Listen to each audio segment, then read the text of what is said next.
Harry Styles reclaims first place on the Artist Power Index. Harry Styles jumps to No. 1 on the Artist Power Index after previously holding the top spot on the chart in the Deck 5 issue. His ranking this week comes just 1 month after the conclusion of his Latin American tour in November and December, a 2-night stay at Allianz Park in São Paulo. His Love on Tour stopped at the 50,000-seat stadium on December 13 and 14, capping a 4-week run that began on Nov. 20 in Guadalajara, Mexico. The pop singer will then return to Los Angeles for the 3 gigs he had to cancel at the Kia Forum in November. Following those performances on January 26, 27, and 29, he will continue his tour. Styles also ranks highly on Live 75, ranking 3rd based on 8 of the tour's fall shows, which yielded a sold ticket average of 17,412. The most recent was a sold-out event in Santiago, Chile at Bicentenario La Florida Stadium, which drew 25,505 people and grossed $1.7 million.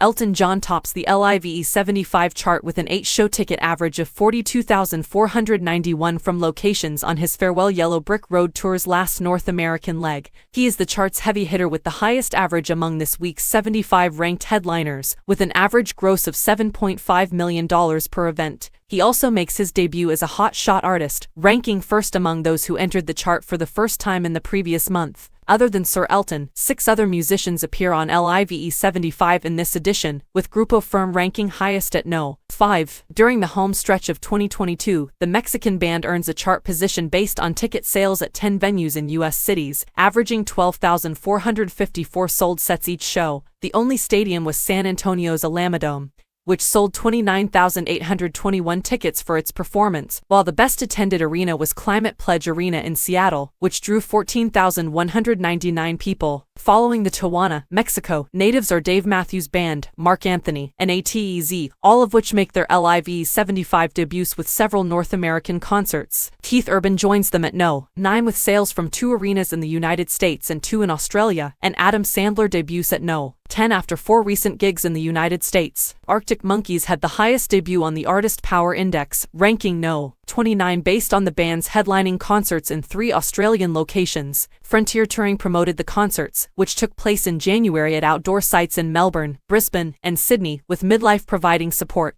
The group's next tour calendar is filled with Asian and European performances until late August, with the start of a fall North American trek. New entrants to APX include David Guetta, Doja Cat, Nicki Minaj, Ja, and Meghan Trainor, all of whom do not have live rankings but have high streaming and airplay rankings in the top 40 and 34, respectively. Noah Kahan No. 26 earns breakthrough classification on Live 75 for having the highest sellout percentage among headliners outside the top 25. He sold out shows in Chicago, Minneapolis, Madison, Wisconsin, and Portland, Oregon, selling over 8,000 tickets per event for an average of 2,004.